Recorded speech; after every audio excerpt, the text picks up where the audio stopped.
আসসালামু আলাইকুম। সবাই নিশ্চয়ই অনেক ভালো আছেন। আলহামদুলিল্লাহ, আমিও ভালো আছি। আজকে আপনাদের সাথে শেয়ার করব দোকানের মতো পারফেক্ট স্পঞ্জ মিষ্টি কিভাবে বাসায় তৈরি করা যায়, সেই রেসিপি আপনাদের সাথে শেয়ার করব। খুবই সহজভাবে দেখিয়ে দিচ্ছি আজকের এই স্পঞ্জ মিষ্টি তৈরি। এটা এতটাই সফট হয় যে আসলে না তৈরি করলে বোঝা যাবে না। চলেন ঝটপট তৈরি করে ফেলি। এখানে 2 কেজি গরুর দুধ নিয়েছি। দুধের একটা বলক আসা পর্যন্ত অপেক্ষা করব। খুব বেশি জাল দেওয়া যাবে না, জাস্ট একটা বলক উঠলেই হয়ে যাবে। এই যে দুধের বলক চলে এসছে। এবার এখানে আমি দিয়ে দিব ভিনেগার। 3 টেবিল চামচ ভিনেগার আর সমপরিমাণ পানি নিয়েছি। এবারে দুধের উপরে আস্তে আস্তে দিয়ে দিব। একটু পরেই ছানা কাটা শুরু হয়ে যাবে। এই যে দেখেন দুধ ফেটে গিয়েছে এবং ছানা কাটা শুরু হয়ে গেছে। চামিচ দিয়ে আস্তে আস্তে একটু নাড়তে থাকবো। 1 থেকে 2 মিনিট পরেই দেখা যাবে ছানা তৈরি হয়ে গেছে। এবারে একটি পাতলা কাপড়ে ছানা সেঁকে নেব। ছানা কিন্তু সাথে সাথে ছেঁকে নিতে হবে, তাছাড়া শক্ত হয়ে যাবে। এবার উপর থেকে ঠান্ডা পানি ঢেলে দিচ্ছি। এরপর ছানার সম্পূর্ণ পানি চিপে ফেলে দিব,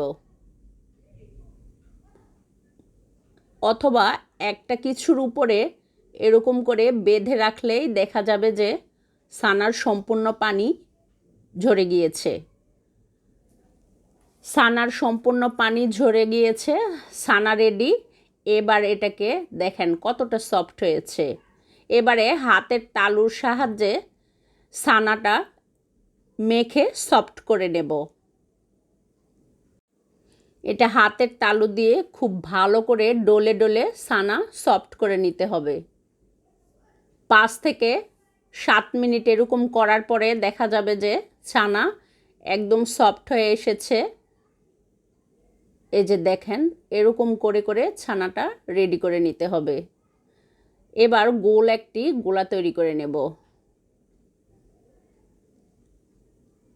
এরপরে আপনাদের পছন্দ মতো শেপে ছোট বড় কিংবা লম্বা যার যেরকম পছন্দ সেভাবে মিষ্টি তৈরি করে নিতে হবে।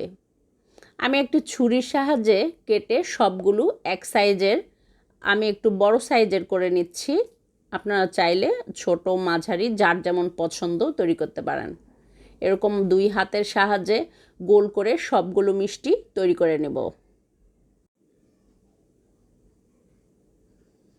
মিষ্টি তৈরি হয়ে গেছে। এবার আমি শিরা তৈরি করে নেব। চুলায় একটি প্যান বসিয়ে দিয়ে দিচ্ছি 1 কাপ চিনি। এবার 4 কাপের মতো পানি দিয়ে দিচ্ছি, কারণ এখানে একটি পাতলা শিরা তৈরি করে নেব। আর দিয়ে দিচ্ছি 4টে এলাচ।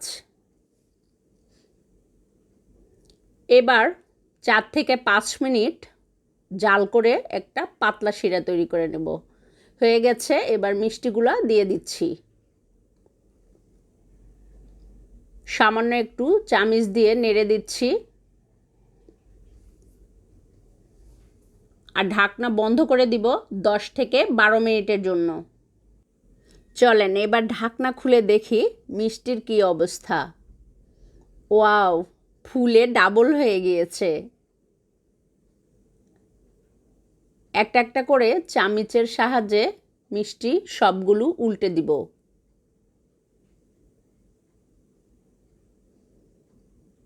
মিষ্টি একদম রেডি হয়ে গেছে। এবার চুলার জাল বন্ধ করে ঠান্ডা হওয়া পর্যন্ত অপেক্ষা করব। ঠান্ডা হলে সার্ভ করে নিব। দেখেন ঝটপট তৈরি হয়ে গেল দোকানের মতো পারফেক্ট স্পঞ্জ মিষ্টি। খেতে কিন্তু অসম্ভব মজার ছিল। আশা করছি আজকের এই রেসিপিটা আপনাদের ভালো লেগেছে। যদি ভালো লেগে থাকে তাহলে বাসায় একবার হলেও ট্রাই করবেন। সবাই ভালো থাকবেন, সুস্থ থাকবেন আর আমার জন্য দোয়া করবেন।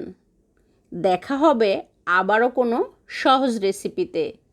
ততক্ষণ পর্যন্ত সবাই ভালো থাকবেন। আল্লাহ হাফেজ।